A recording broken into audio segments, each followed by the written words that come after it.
Greetings. Welcome to another broadcast of I Have a Testimony. I'm your brother and your host, Brother Willie Muhammad. God came to us to seek and to save that which was lost. He raised a man from among us. He, the Honorable Elijah Muhammad, laid the foundation. What I'm doing is something that comes from him through me, and the thing that he uses in me to do the work is my faith in him and the word that he taught. To produce men and women who wanted to clean up their life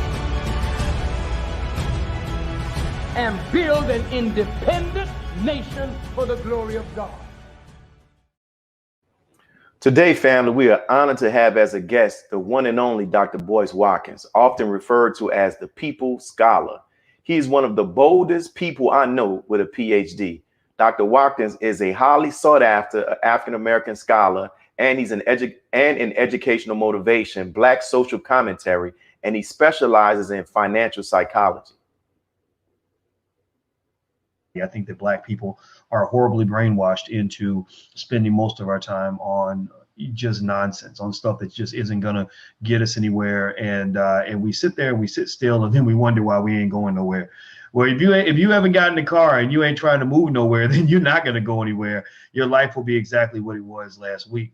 So, people don't like to hear that. They get mad at me when I say that. But I can tell you, I was thinking about this a lot today because I saw this video by a man who talked about why people are trained to be poor from birth, how you're trained to be poor or you're trained to be rich. Rich people the ones who start rich and stay rich tend to have the advantage of having a certain mindset that is programmed into them at an early age, that is built on prosperity, that's built on abundance, that's built on possibility. And poor people are trained and programmed in the other direction. They're programmed to believe that the struggle is real. You ain't never gonna get out of it. You always gonna be poor. Who the hell you think you are? So thank you, Dr. Watkins, for agreeing to be our guest on this show, my brother. We greatly appreciate it. I'm honored to be here, man. Thank you so much. And so I know you're a very busy man, so we'll get straight to the interview.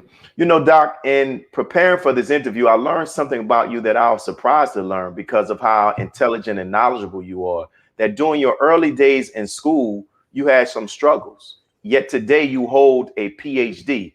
So can you explain to us how you were able to overcome those educational struggles and to move on to earn your PhD? You know, that's an interesting question because I don't know how easy it is to give a simple answer to that, but I'll try my best. I had a hard time in school because for the same reason that a lot of Black boys struggle in school, I did not see anything in school that really represented who I was or anything that I actually valued. As a kid, I valued, I guess I valued maybe the chance to one day make some money. I valued maybe getting some sort of esteem, maybe whether it's from my friends or from girls or whatever. And school just wasn't a place that I felt welcome. It just didn't fit, and also, to make matters worse, my mother and I strongly believe I've always had a kind of an ADHD thing that I just learned to manage naturally. And so, you're in school every day, you're acting a fool, you're jumping up and down, running around, running your mouth. And that started when I was in probably kindergarten. And my kindergarten teacher, who was actually a young white lady, went to my mother and said that your son was jumping up and down and walking around the classroom and constantly talking. And I said, I'm going to teach him a lesson. So she said, she let me walk around and kind of just, talk to the other kids and just do whatever I was going to do. And she said, I'm going to ask him a question. I'm going to ask him to repeat back what I just taught the kids. And she said, I asked him, and she said, he told me every single thing that I had just taught everybody else. And so what this white woman said to my mother was, she said, your son is gifted and they're probably going to try to put him on medication. They're probably going to tell you that something's wrong with him. She said, don't you let them do that. She said that he has a special intellectual gift, and I received that, I guess. And so years later, it's still there. Even as a 50-year-old man, I still act up You know, I still, whether I'm talking to my wife and she wonders why I'm looking around and thinking about other things or doing something on my phone, but I'm hearing everything, you know, and that fidgety behavior is still there. And also even publicly, I might go all over the place, but you know, but I gained that ability to kind of come back home. And I think that was just my style of intellect. You know, maybe it's a little bit different. It makes some people mad. Some people don't understand it, but it works. So, you know, it was really finding yourself that I think matters the most, is figure out who you are and what you're good at, and really owning that and pursuing that with everything that you have, and not being ashamed of that. And that's self-love, you know. Yes, And sir. so self-love was really the secret to really everything. Because as a kid, I don't know if I love myself, you know. Yes, sir. As a grown man, I can firmly say that I do. Yes, it's very important to self-love. You know, the graduation rate, according to this 2019 publication I read, for Black males in America is like 59% in high school. And I would imagine that there are other Black males who have those same experiences that you have had, and their parents, you know, are dealing with that. You know, what advice would you give to parents as well as Black males who may find themselves in the situation that you experienced, because maybe the educational process is not appealing to them, or they may have legitimate academic challenges? So what advice would you give them that they can keep going and not give up? Well, let's start with the educational system. The educational system is really an indoctrination system. That's what it is. It's designed to indoctrinate your child into enough Eurocentric thinking that they can then go and serve a white corporation one day, or maybe even give all their wealth away to a big white university one day. And this does not mean that school is always bad, or that going to college is bad, or that there's something wrong with working for other people, but it's designed to put you into a system. And when you fit into the system well, the system rewards you. You get carrots based on that. That's why studies show that valedictorians are very rarely go on to become millionaires or successful, highly successful people. Valedictorians are the people who were best at honoring the system that they were in. They played by the rules. You know, they sat down, they shut up, and they did what they were supposed to, did what they were told. And the people that are able to bust out of oppression, in my view, are the people who break the rules and break them strategically and know which rules to follow and which ones don't. And so, you know, I think that when you talk about the Black male, there is nobody less fit for the American school system than the Black male. There's nobody more damaged and harmed by that school system than the Black male. And because even when he plays by the rules, he still is rejected at various stages along the process of life. You know, the university, the corporation, all these institutions are not designed to empower the Black male, particularly the heterosexual Black male. So what we have to really just accept and acknowledge is that this is not the answer for us at all, ever, on any level. It does not mean that school is bad. It means that school must be supplemented. It is so effectively what I would just generally say is, number one, obviously don't give up on your kids. Thank God nobody gave up on me.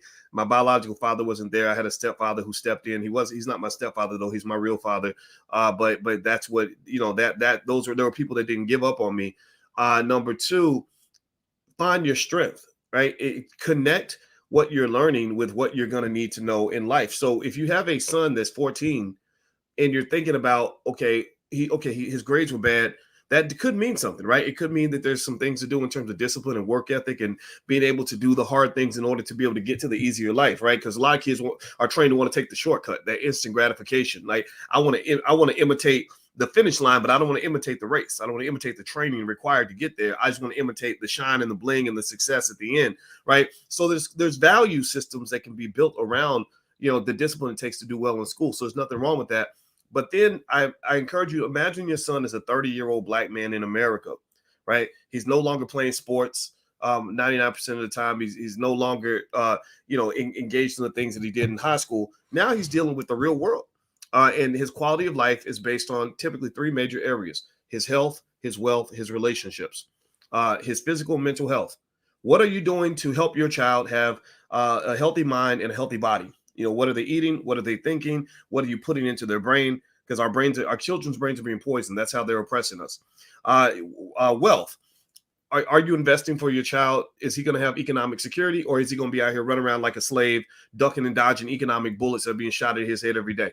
The number one struggle I see for a lot of young brothers is, I can't get a job, can't get no money. child support got me down, struggling, don't know what to do, etc. Right? Relationships.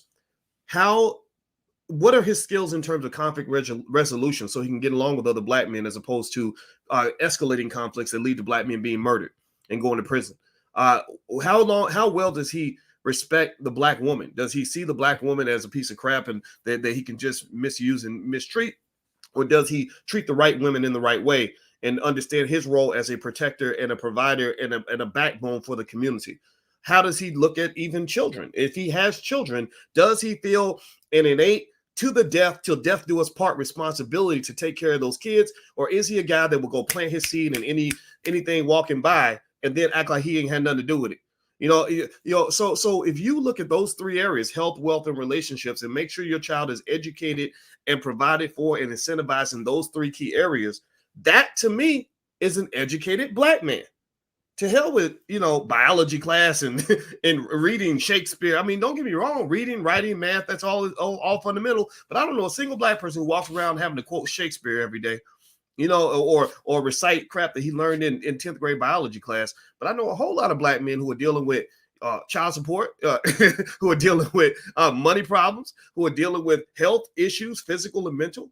That's where the education should center: health, Yes, wealth, sir. and relationships. Wow. And that's something, also I came across in 2004, you completed your first book, which was titled Everything You Ever Wanted to Know About College, a Guide for Minority Students. Now 17 years later, how relevant would you say that book is still to, minority students on college campuses today? Well, when I wrote that book, Everything You Ever Want to Know About College, that was my first book, and it was badly done in the sense that I didn't know what the hell I was doing. I was just trying to do something different from what I was doing at Syracuse University. I didn't know what I was looking for, but I knew that what I had wasn't it. But I wrote this book because I wanted all of us, our young people that do go to college, to know that this is not a complex puzzle. And as a college professor, I knew all the secrets. I know what your teacher's thinking. I know what they want. I know how to get through the system and make you good grades or whatever you're trying to do. So that was my goal. It was my goal is to be a brain dump for anybody that's going to college, to help get rid of the mystery of doing well in school. I got lucky in college. I figured out formulas by, again, going off the grid, breaking rules, getting out of systems.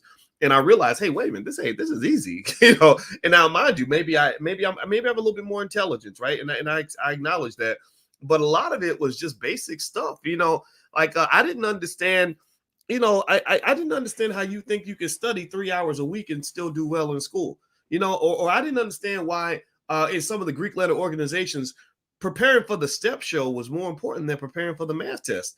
That didn't make sense to me. So, or why, who said that you can't go to the library like the Chinese students and study at 10:30 on a Saturday night?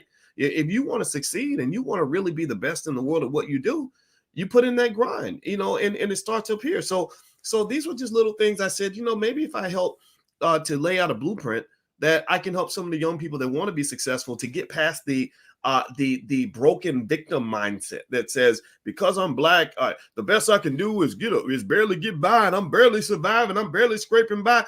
What role do you play in your strugglenomics situation? Sure, we know what the white man does. We know what white supremacy, white systems, we know all of that.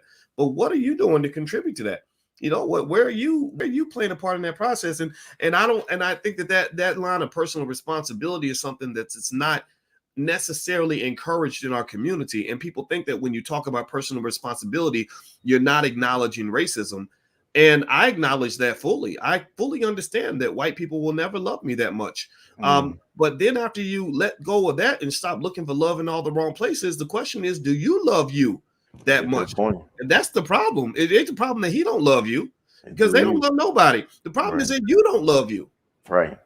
That's a excellent points, man. Even though you said that was your first book, you didn't think it was too good, but I believe what you're saying is still relevant and needed today. So we're coming up upon our first break, Dr. Watkins, and we're going to pause from some announcements from our public sponsors. And for those who are watching, we're here interviewing our brother, Dr. Boyce Watkins. So please make sure you're back after the break to hear more of his interview. Thank you. Be a part of the force that powers truth in journalism. Your support helps us to highlight solutions for a brighter tomorrow. Go to nnvnews.com/donate.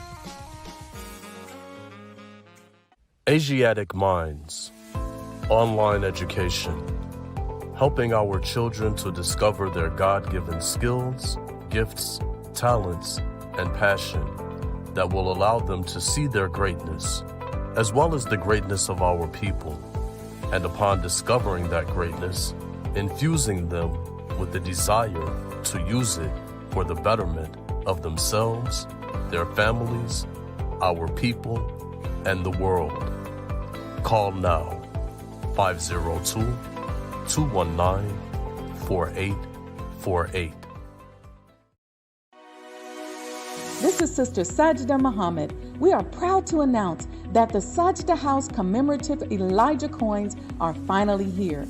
This priceless heirloom, made from recycled copper from the messenger's home, is now available at sajdahouse.com. The hashtag Bank Black social media campaign made strides not only in revolutionizing how we bank, but also how we think. The movement inspired thousands of African Americans across the country to transfer or deposit millions of dollars into Black-owned banks. These are banks that will invest in urban communities, employ African Americans, support Black businesses, and inspire Black home ownership. This is a very proud moment for our culture as we are taking small but significant steps towards building Black power through Black wealth. Thank you for tuning in to NNV News. Please share your thoughts with us in the comments section below. Follow us on social media at NNV News, and please subscribe to our YouTube channel, National Network View. This is Clifton Muhammad with nnvnews.com.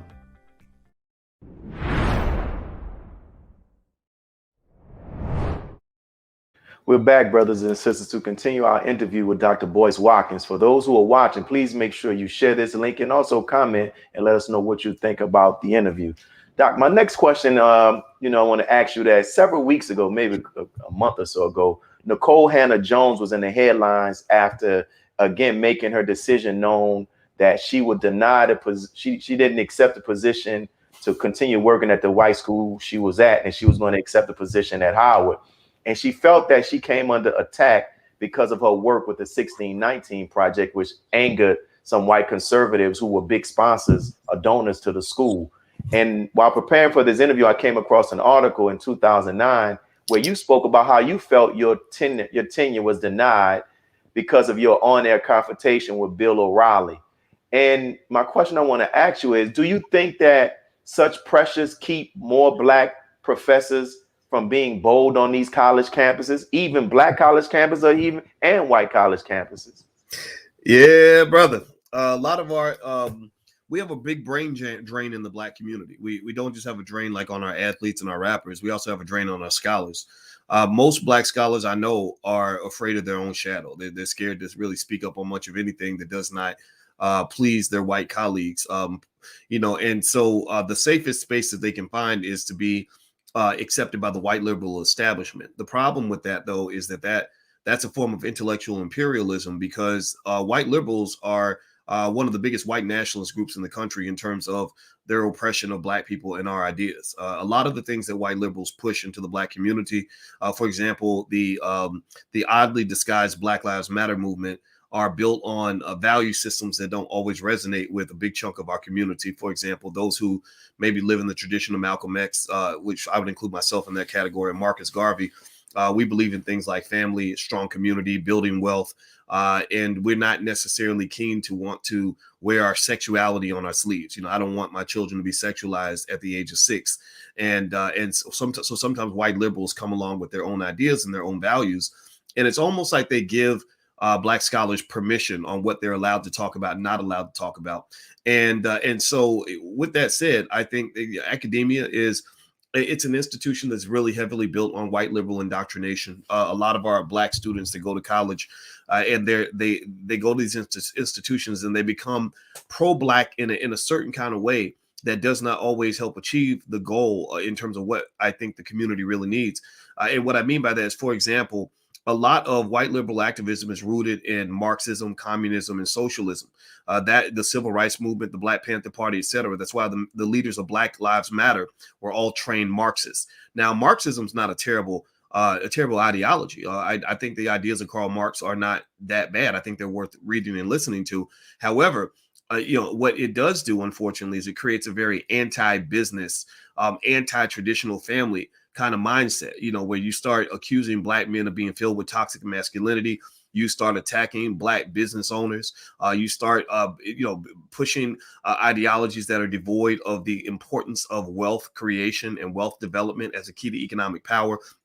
And then at the end of the day, they falsely train you to believe that Black success is predicated upon being closer to white people.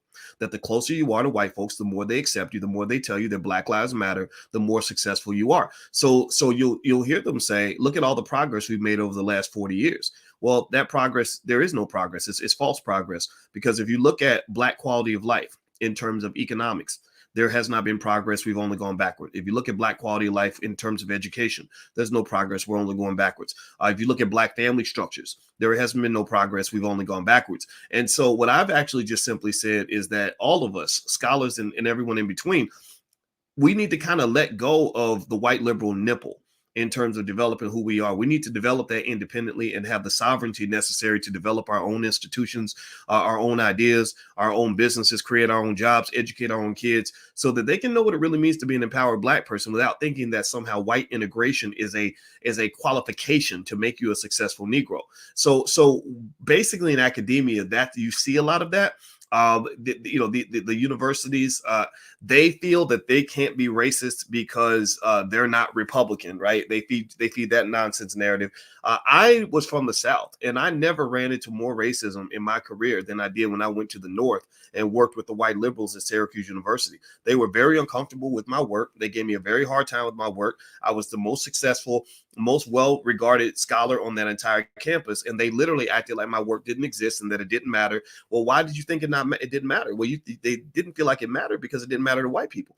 But I had Black people all around the world who were messaging me 15 years ago saying your work changed my life. So basically a lot of scholars are caught in that trap. Well, where the trap goes deeper is that the scholars dedicate so much time. It takes a long time to really get a PhD, meaning the high level PhD necessary to go teach at a big university. It takes a lot. You dedicate a lot of your energy to that.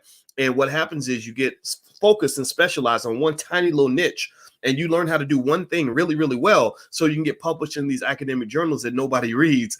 And then what happens though is when they screw you, when they don't give you tenure, when they decide they don't want you anymore, these people have nowhere to go. They all they can do is sit and beg and grovel to maintain their position.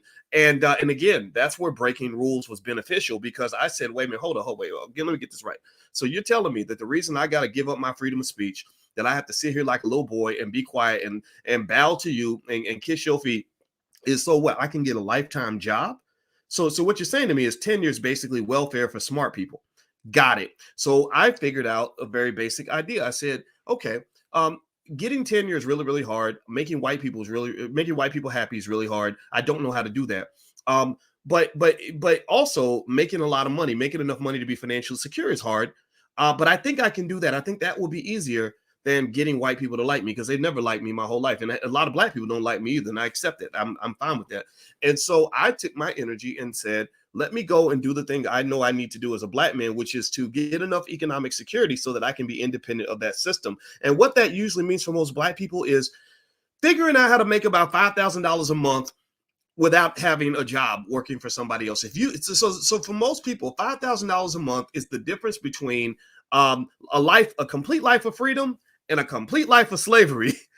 so and it's not that hard to do. So once I figured that out, I was able to stand a little bit taller. The Bill O'Reilly controversy went down, and they were trying to get me fired and use these typical scare tactics. And the thing that allowed me to stand up and basically just tell them to go to hell was I knew that my bills would be paid. If I lost my job, I wasn't scared of losing my job. I wasn't scared of being blackballed. I wasn't scared of any of those things. And I think a lot of scholars should understand that when they go into academia. So when Nicole Hannah-Jones went through that nonsense in North Carolina, I will say, just to be honest about it, my wife, who is a full professor of social work, she's right there in the institution, in the establishment. She gets it, but she has her own business. We kind of actually felt that we weren't sure how much she actually really is somebody that you would automatically think should get tenure anyway, because she doesn't have a PhD, and she's kind of from the outside. And so this assumption that because she's black, she automatically deserved tenure, I think that's a bad assumption. However, the racism that exists at the University of North Carolina, Chapel Hill is undeniable. It's historic. It's well documented. It's there. I'm happy that she went to Howard. I'm happy that Ta-Nehisi Coates went to Howard, Felicia Rashad. I think that our HBCUs could use that support. But what is also important to understand for those of you that really want to solve the problem and understand what it's going to take to move the community forward is to realize that even the HBCUs are failing the black community tremendously. They're failing the black community in one key way. Think about it like this. Dr. Claude Anderson, who wrote Powernomics, one of the most influential economic books in the history of this country, lives a few miles away from Howard University. Howard University has had tons of speakers come to that school, white people, corporate executives, whatever. They've never once engaged with Dr. Claude Anderson. So why would a historic HBCU like Howard refuse to engage with a black man who literally changed the face of the last election? I mean, Ice Cube and Kanye West were tweeting his book because they said, okay, this is the solution. This makes sense.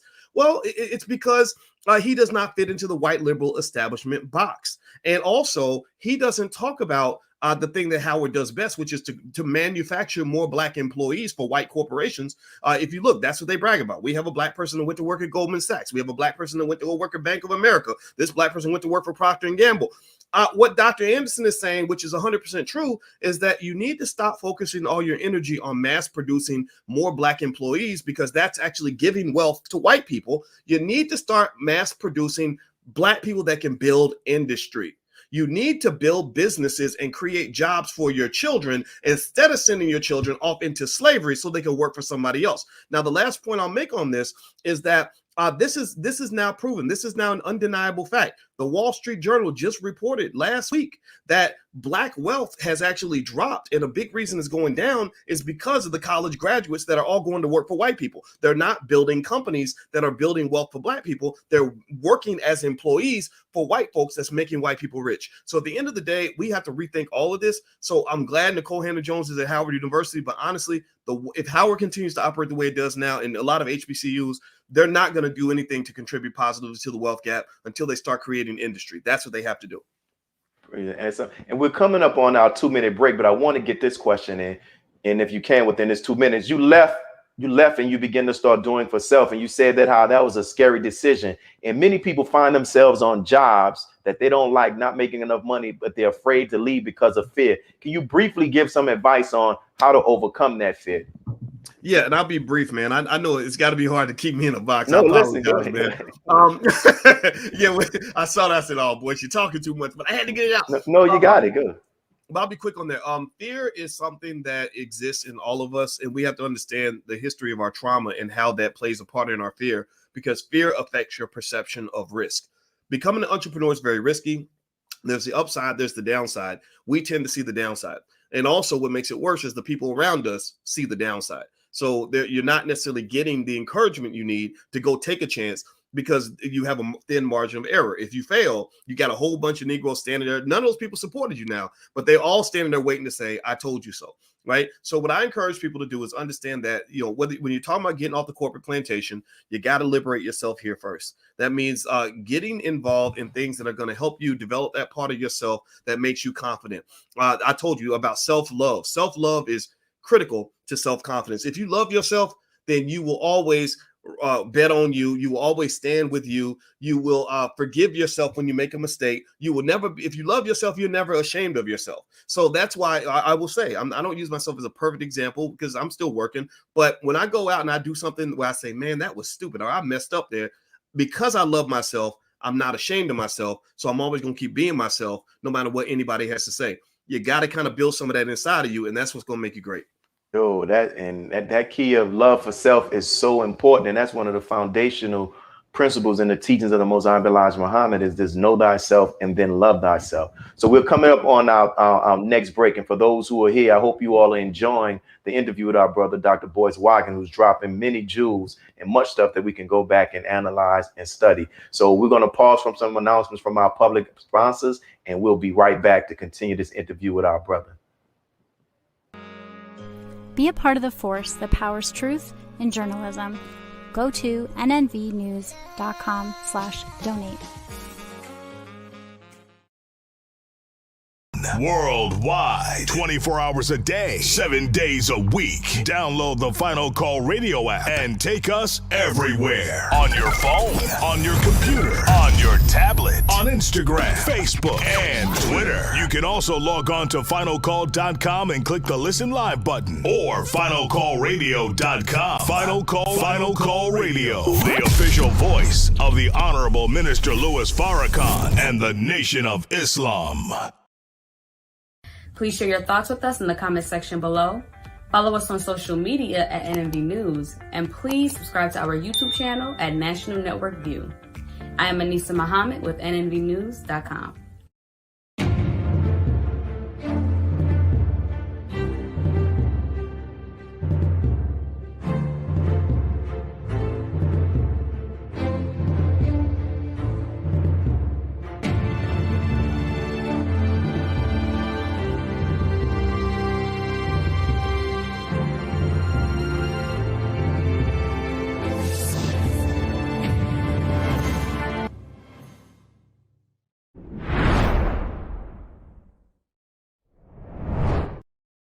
So we're back, brothers and sisters, to continue our interview with Dr. Boyce Watkins. Make sure you're sharing this and tagging others to tune in and watch it as well. You know, Doc, I watched several of your videos, man, and your boldness reminds me of the Honorable Minister Louis Farrakhan. So I'll ask you this two-part question.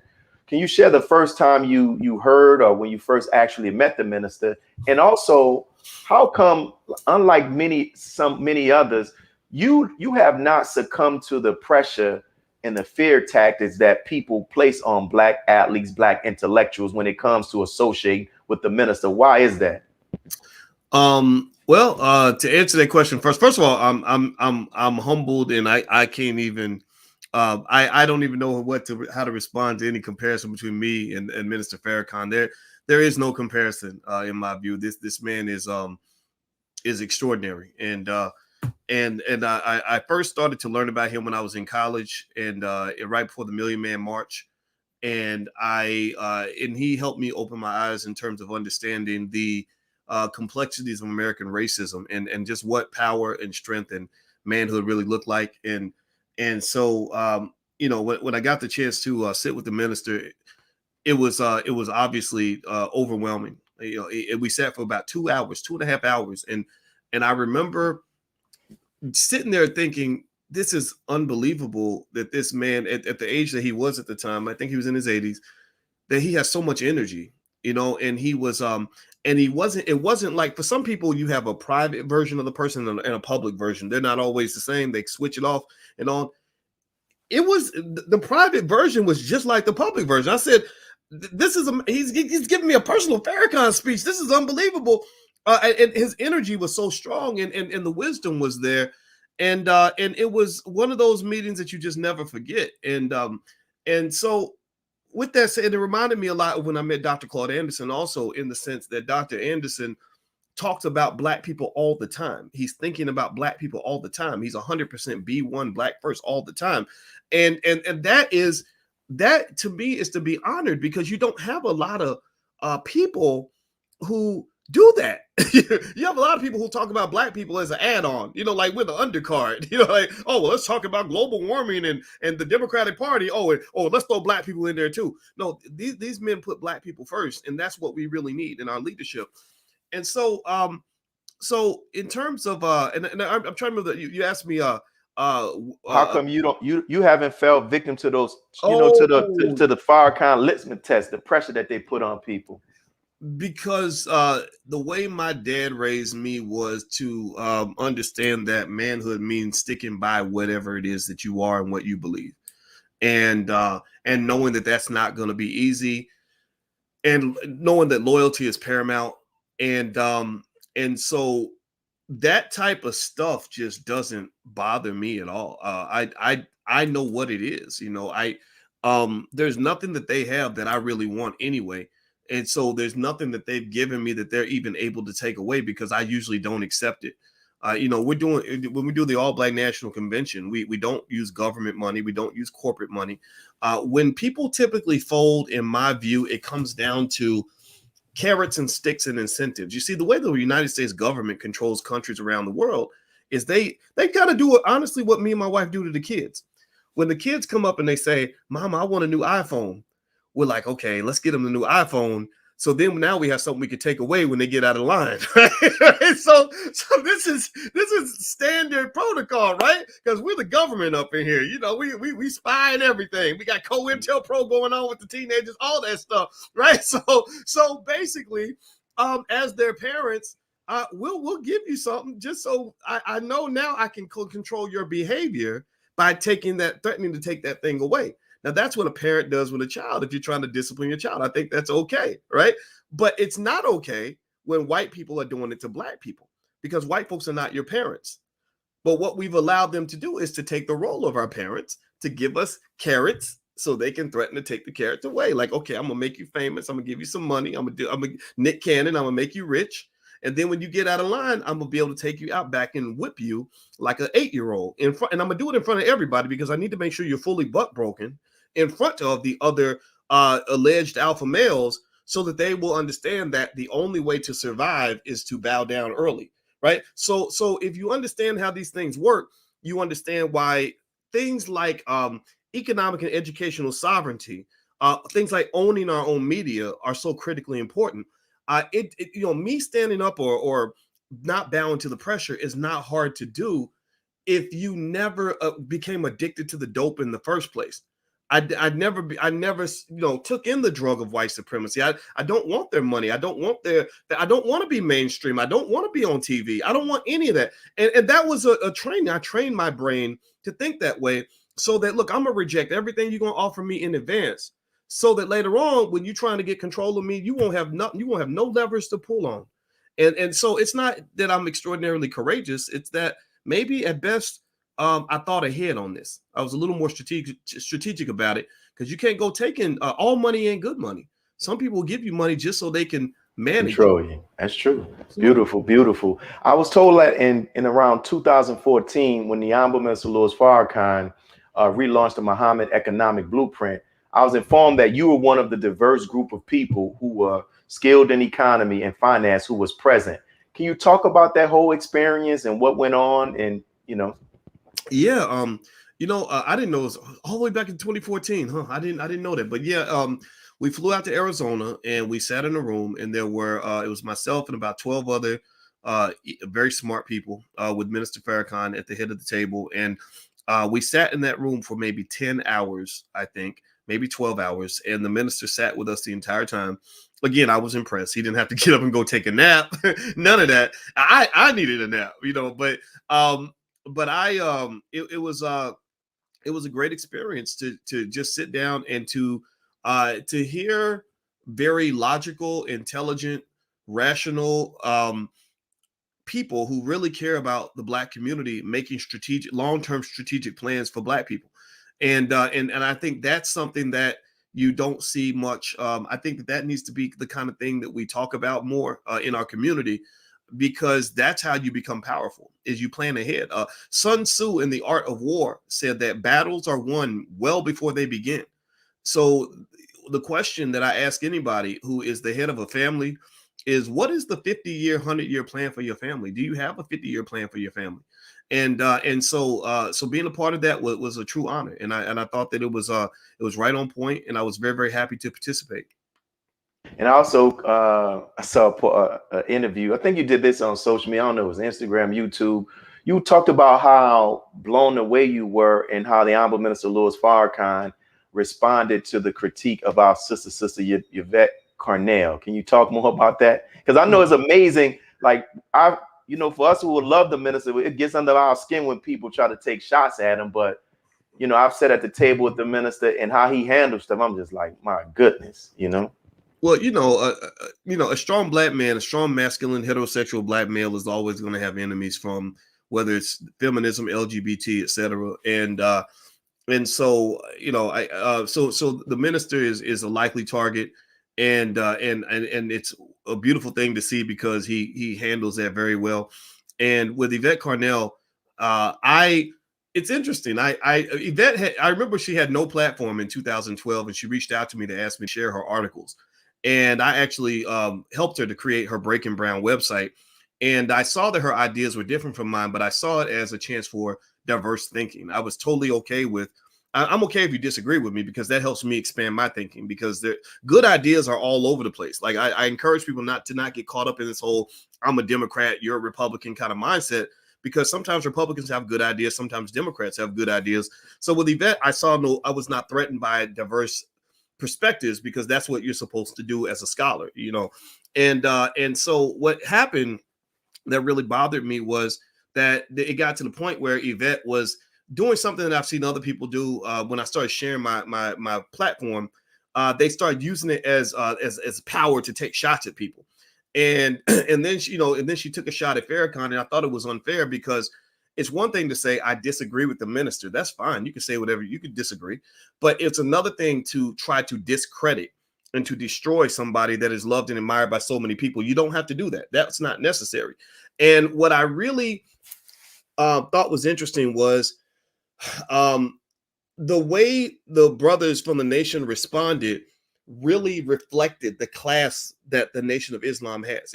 It was much classier than her initial action and her reaction, meaning that they were fired up. You know, I don't blame them. You know, right? The things you're saying deserve a response, but they were incredibly respectful to her, to the platform, to everything else.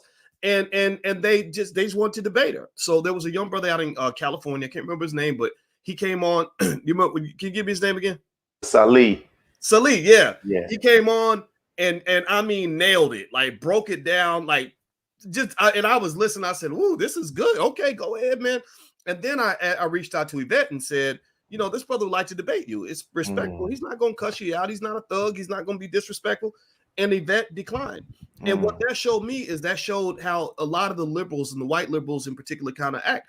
They feel like they can throw the rock and hide their hand, or that they can attack, but then claim to be the victim, right? So when you counterattack, it's like, oh, I'm so afraid, I'm frightened now. Your toxic masculinity is well, you know what? Don't start no fight if you can't finish it, or don't come out and do something if you can't stand by what you did. So what happened at that point was I was real concerned, because I said, gosh, I'd like to talk to the minister directly about this, so that he doesn't think that I wanted her to say these things, because I didn't.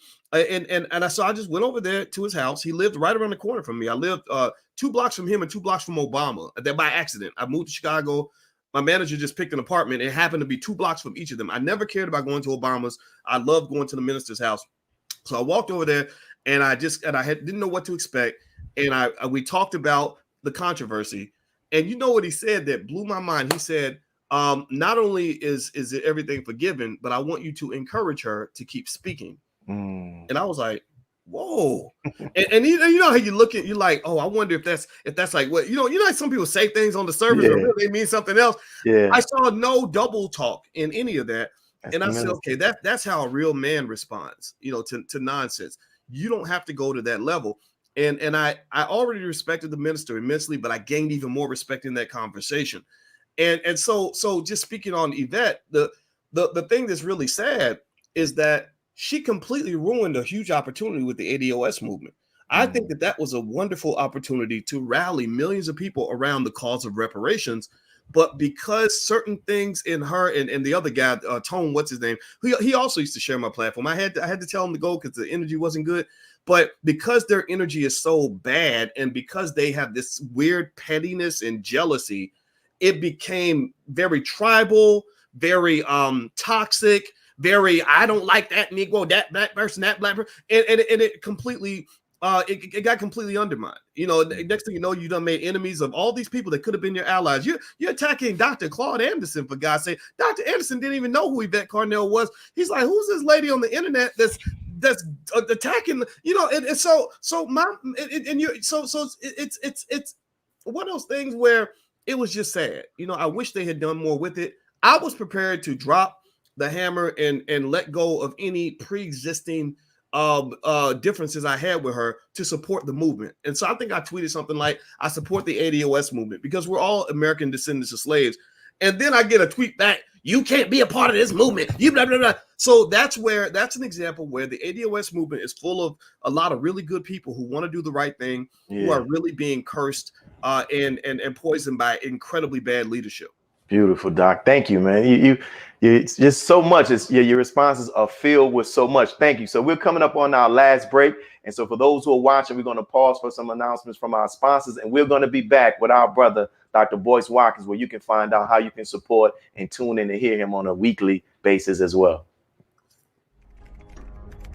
Be a part of the force that powers truth in journalism. Your support helps to combat false media. Cash App NNV News. Asiatic Minds, online education, helping our children to discover their God-given skills, gifts, talents, and passion that will allow them to see their greatness as well as the greatness of our people. And upon discovering that greatness, infusing them with the desire to use it for the betterment of themselves, their families, our people, and the world. Classes begin September 1st. To enroll, visit AsiaticMinds.com. Greetings from National Network View. This week's Final Call cover story headline reads, "Separate and Be Saved. America's race problems and deadly race interactions are growing worse. It is time we leave the children of our former slave masters and 400-year-old tormentors. Separation from whites is the only and best solution to this problem, a serious problem that is rooted in prophecy." This FCN Volume Number 41 edition middle page article by the Honorable Minister Louis Farrakhan is entitled, "A Case for Separation." To read more, subscribe to FinalCallDigital.com and tune in to the all-new Final Call Radio. This is the NNVNews.com Final Call Cover Report. He anointed our head with oil till our cup runneth over. He who, Master Farrakhan, Muhammad, that is he.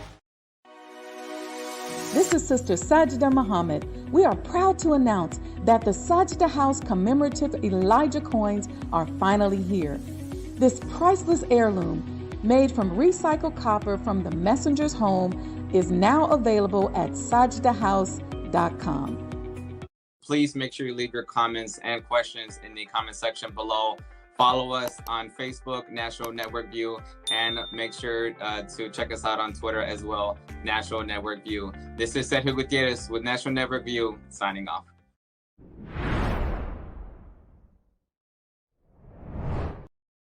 We're back, family. We'll continue with this interview with our brother, Dr. Boyce Watkins. And Dr. Watkins, I just have two last questions. One, I saw also that you had the opportunity to visit our school there in the city of Chicago, Muhammad University. So what was that experience like? And what did you share with the students? If I had a dream that I could have fulfilled with the snap of my fingers, I would get $100 billion and take the model of that school and spread it all throughout the United States.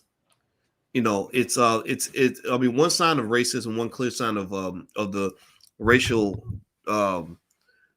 mental illness of racism in America is that there's this constant conversation about how difficult it is to educate our children, and things like that. And the reality is that that's already being done. We've already got schools that are doing it. We just don't fund those schools. The only models they will fund and support typically are models that are just not working, or schools that are turning our black kids into somebody else, something that they're not.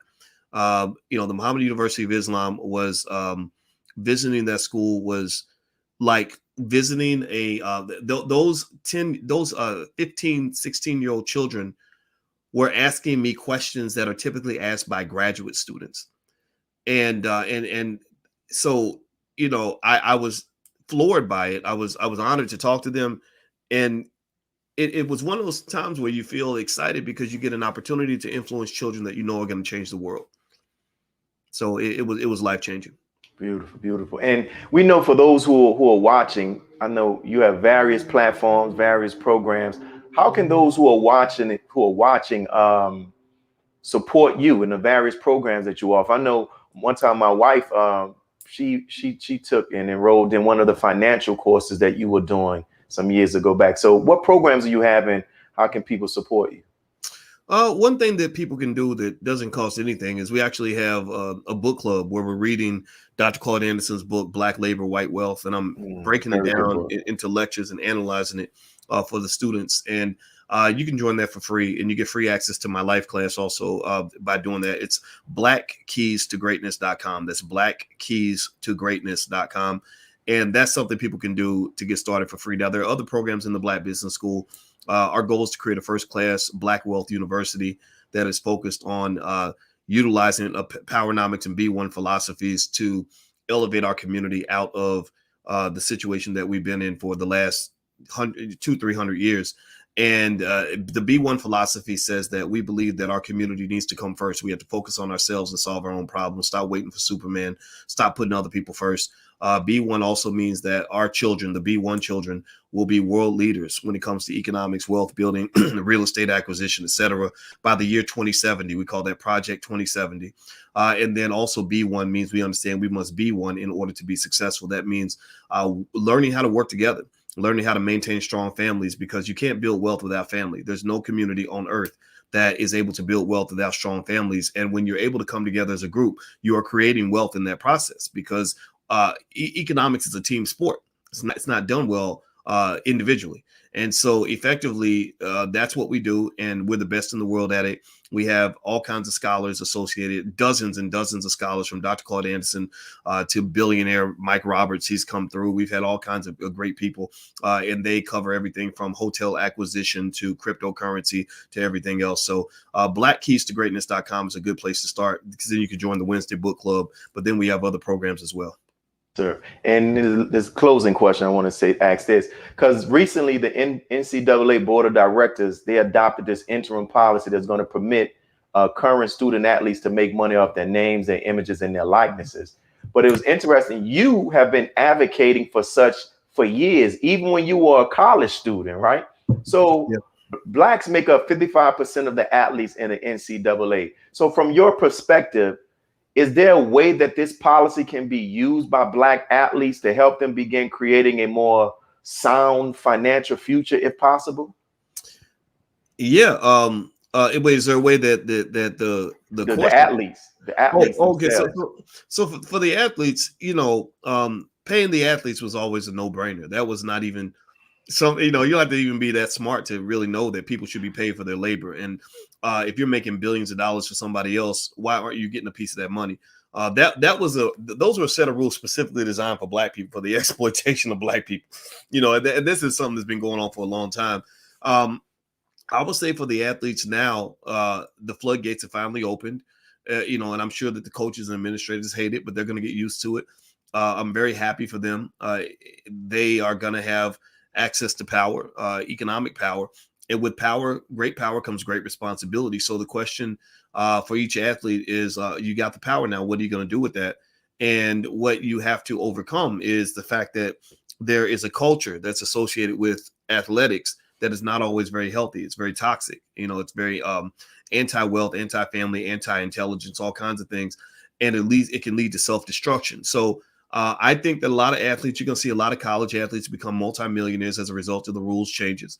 And it's, at the same time, you're going to see some sad stories too. And so I'm looking forward to seeing what happens. And at the end of the day, they deserve this. They deserve, and the NCAA is getting off easy. They're still able to get these multi-million-dollar assets on their campus and pay them literally a fraction of what they're truly worth.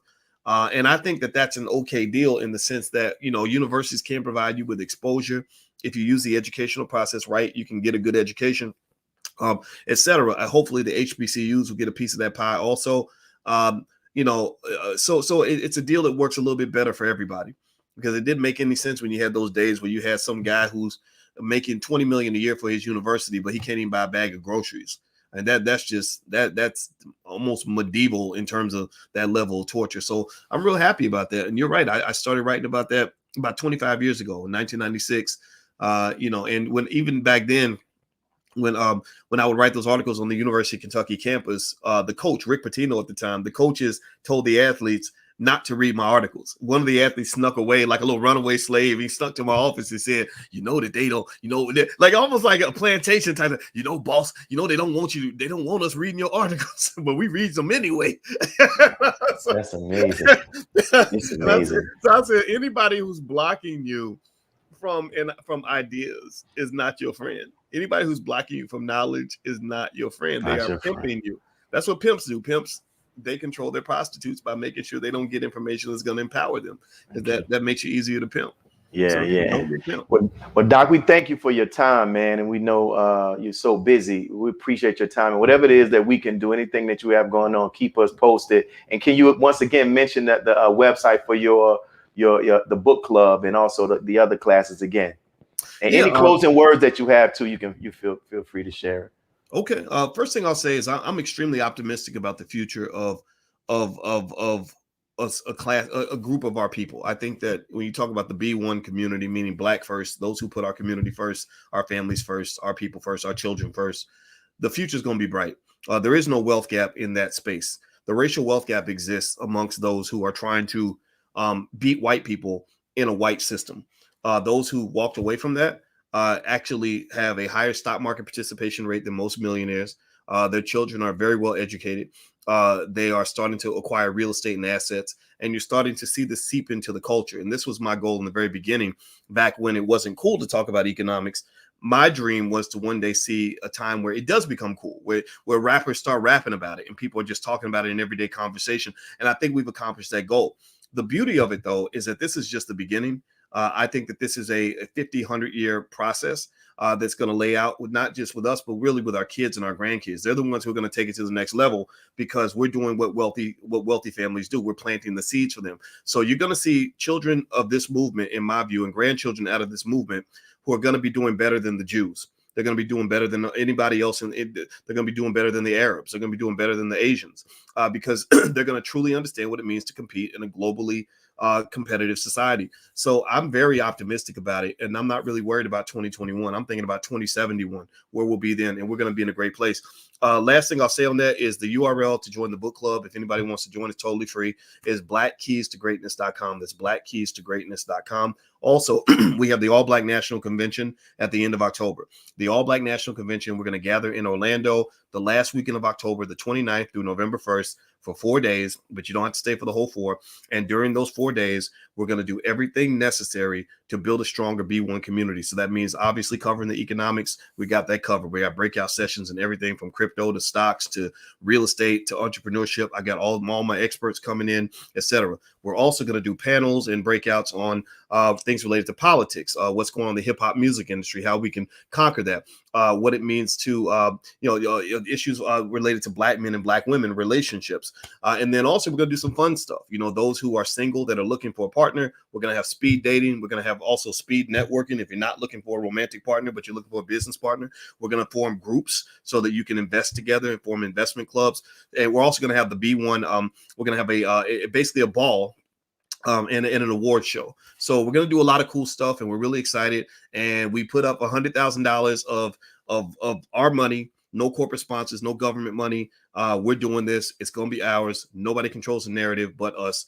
And if people want to know more about it, they can go to allblacknationalconvention.com. That's allblacknationalconvention.com. Yes, sir. And what we'll do, we'll make sure, and I'll personally make sure that I share that on my social media handles as well and spread it to others.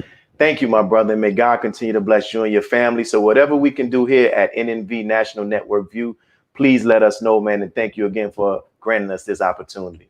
Thank you, brother, for having me. This has been a fun conversation. Yes, sir. Peace. Peace. And thank you all for tuning in. Make sure you share this interview. Make sure you comment. Also, make sure you the book club our brother talked about. The event that's going to take place at the end of October. He said we're going to have all of those links. Make sure you support.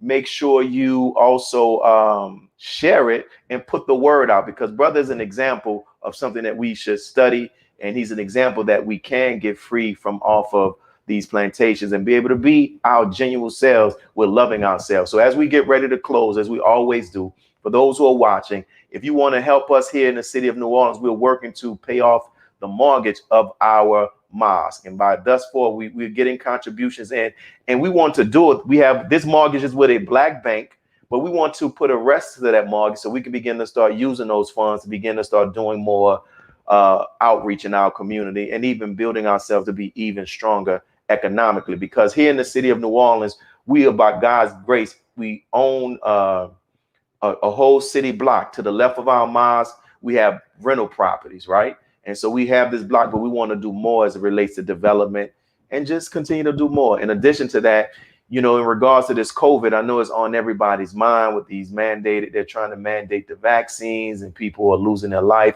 to COVID and also underlying conditions. And just whatever you may be going through, if you need some prayer, for us to say some prayer on your behalf, please send an email to mos46av@gmail.com or reach out to us on social media, and we will do that. So thank you, brothers and sisters, for tuning into National Network View. This is your brother Willie Muhammad. Peace. God came to us to seek and to save that which was lost. He raised a man from among us. He, the Honorable Elijah Muhammad, laid the foundation. What I'm doing is something that comes from him through me, and the thing that he uses in me to do the work is my faith in him and the word that he taught. To produce men and women who wanted to clean up their life and build an independent nation for the glory of God. Be a part of the force that powers truth in journalism. Your support helps to combat false media. Cash App NNV News.